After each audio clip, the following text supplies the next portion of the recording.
বাংলাদেশের পোশাক রপ্তানির চ্যালেঞ্জের মুখে। বিস্তারিত জানতে সম্পূর্ণ ভিডিওটি মনোযোগ সহকারে দেখুন। গত টানা 2.25 বছর ধরে যুক্তরাষ্ট্রে বাংলাদেশি তৈরি পোশাক রপ্তানি কমছে। কানাডা ও আমেরিকা সহ ইউরোপের প্রধান 9টি বাজারেও রপ্তানি আয় কমেছে 8.79%। তবে জাপান সহ অনেক নতুন বাজারে পোশাক রপ্তানি বাড়ায় সার্বিকভাবে এ খাতে রপ্তানি আয় বেড়েছে। তবে যদি মার্কিন প্রশাসনের অতিরিক্ত আরোপিত শুল্ক কাঠামো অব্যাহত থাকে তাহলে আগামীতে যুক্তরাষ্ট্রের বাজারে বাংলাদেশের পোশাক রপ্তানি বাড়তে পারে। কারণ পোশাক শিল্পের রপ্তানি বাড়াতে সরকার বিভিন্ন খাতে নীতি সহায়তা দিচ্ছে। তারপরও কেন্দ্রীয় ব্যাংক মনে করছে আগামীতে বৈশ্বিক অর্থনৈতিক মন্দা ও বাণিজ্য নীতির পরিবর্তনের কারণে বাংলাদেশের পোশাক রপ্তানি চ্যালেঞ্জের মুখে পড়তে পারে। কেন্দ্রীয় ব্যাংকের এক প্রতিবেদন থেকে এসব তথ্য পাওয়া গেছে। প্রতিবেদন থেকে পাওয়া তথ্যে দেখা যায় যুক্তরাষ্ট্রের বাজারে গত 2.25 বছর ধরে বাংলাদেশের পোশাক রপ্তানি কমছে। 2023-24 অর্থ বছরের জুলাই সেপ্টেম্বরের প্রান্তিকে যুক্তরাষ্ট্রে পোশাক রপ্তানি হয়েছিল $207 কোটি। অক্টোবর ডিসেম্বর প্রান্তিকে তা কমেছে দাঁড়িয়েছে $297 কোটি। জানুয়ারি মার্চ প্রান্তিকে আবার সামান্য বেড়ে দাঁড়ায় $216 কোটি। এপ্রিল জুন প্রান্তিকে আবার কমে দাঁড়ায় $173 কোটি।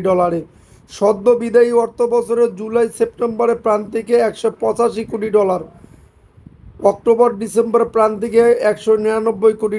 জানুয়ারি মার্চ প্রান্তিকে $190 কোটি ও এপ্রিল জুন প্রান্তিকে $181 কোটি পণ্য দেশটিতে রপ্তানি হয়েছে। প্রাপ্য তথ্যে দেখা যাচ্ছে গড় হিসেবে গত 2.25 বছর ধরে যুক্তরাষ্ট্রের বাজারে পোশাক রপ্তানি কমছে। প্রতিবেদনে বলা হয় গত জানুয়ারি মার্চ প্রান্তিকের তুলনায় গত এপ্রিল মে প্রান্তিকে বাংলাদেশের পোশাক রপ্তানির প্রধান 9টি বাজারে বেড়েছে 7.13%। তবে গত 2.25 বছরের তুলনায় কমেছে 8.79%। তবে যুক্তরাষ্ট্রের বাজারে তৈরি পোশাক রপ্তানি আগামীতে বাড়তে পারে, কারণ বাংলাদেশের প্রতিযোগী দেশগুলোতে মার্কিন প্রশাসন কর্তৃক আরোপিত অতিরিক্ত শুল্ক প্রায় সমানই রয়েছে। তবে ভারতের উপর আরোপিত শুল্ক হার এখন পর্যন্ত 50% আরোপিত হয়েছে। সূত্র জানায় যুক্তরাষ্ট্রের বাজারে বাংলাদেশের পোশাক রপ্তানির ক্ষেত্রে প্রধান প্রতিযোগী দেশগুলো হচ্ছে ভারত, ভিয়েতনাম, শ্রীলঙ্কা, কম্বোডিয়া এসব দেশ। এর মধ্যে ভারতের শুল্ক 50%, অন্য দেশগুলোতে 19 থেকে 20%, বাংলাদেশেও 20%। এই হিসেবে বাংলাদেশ যুক্তরাষ্ট্রে পোশাক রপ্তানির ক্ষেত্রে প্রতিযোগী দেশগুলোর সঙ্গে প্রায় সমান পর্যায়ে রয়েছে। এর মধ্যে বাংলাদেশ যুক্তরাষ্ট্রে পণ্য রপ্তানির ক্ষেত্রে সরকারের বাড়তি নীতি সহায়তা পাচ্ছে।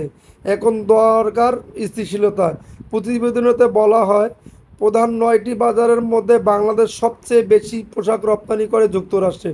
গত প্রান্তিকে রপ্তানি করেছে $181 কোটি। দ্বিতীয় অবস্থানে আছে জার্মানি, গত প্রান্তিকে করেছে $115 কোটি। এরপরেও রয়েছে যুক্তরাষ্ট্র, Spain, France, Netherland, Italy, Canada ও বেলজিয়াম। এদিকে নতুন বাজারে বাংলাদেশের পোশাক রপ্তানি বাড়তে শুরু করেছে। এর মধ্যে জাপান, অস্ট্রেলিয়া, চীন, আফ্রিকার কয়েকটি দেশ, মধ্যপ্রাচ্যের দেশগুলোতে পোশাক রপ্তানি বাড়ছে।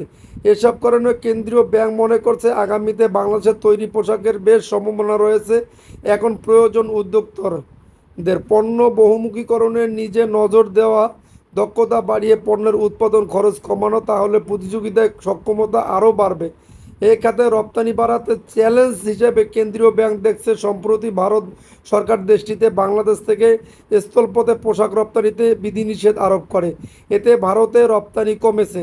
যুক্তরাষ্ট্রের শুল্ক আরোপ এখনও একটি চ্যালেঞ্জ হিসেবে দেখছে কেন্দ্রীয় ব্যাংক, কারণ এটিকে উদ্যোক্তারা কীভাবে সমন্বয় করবেন সেটি দেখার বিষয়। যদি আপনাদের ভিডিওটি ভালো লেগে থাকে তাহলে অবশ্যই আমাদের চ্যানেলটি সাবস্ক্রাইব করে